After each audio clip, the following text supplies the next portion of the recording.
जय श्री कृष्णा, राधे राधे।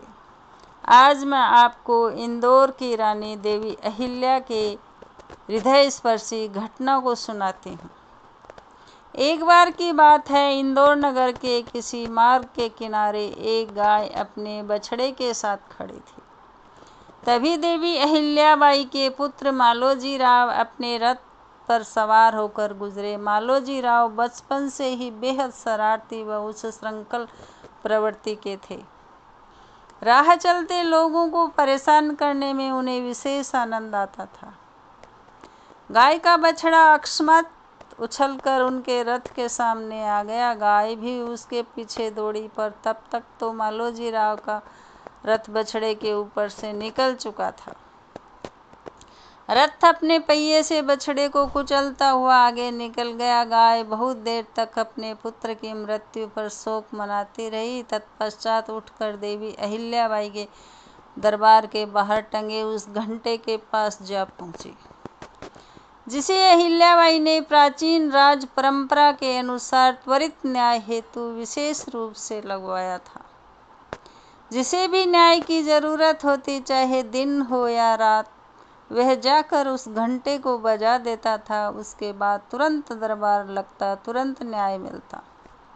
घंटे की आवाज़ सुनकर देवी अहिल्याबाई ने ऊपर से एक विचित्र दृश्य देखा कि एक गाय न्याय का घंटा बजा रही है।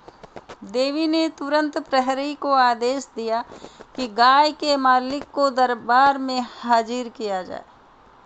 कुछ देर बाद गाय का मालिक हाथ जोड़कर दरबार में खड़ा था। देवी अहिल्याबाई ने उससे कहा कि आज तुम्हारी गाय ने स्वयं आकर न्याय की गुहार की है। जरूर तुम गोमाता को समय पर चारा पानी नहीं देते होंगे। उस व्यक्ति ने हाथ जोड़कर कहा कि मातेश्री, ऐसी कोई बात नहीं है। गौ माता अन्याय की शिकार तो हुई है, परंतु उसका कारण मैं नहीं, कोई और है। उसका नाम बताने में मुझे प्राणों का भय है।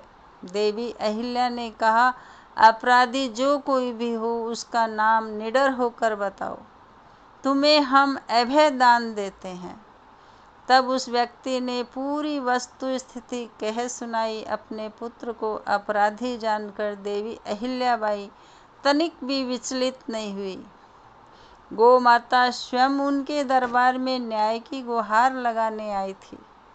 उन्होंने तुरंत मालोजी की पत्नी मैनाबाई को दरबार में बुलाया। यदि कोई व्यक्ति किसी माता के पुत्र की हत्या कर दे तो उसे क्या दंड मिलना चाहिए? मालोजी की पत्नी ने कहा, जिस प्रकार से हत्या हुई है उसी प्रकार उसे भी प्राण दंड मिलना चाहिए।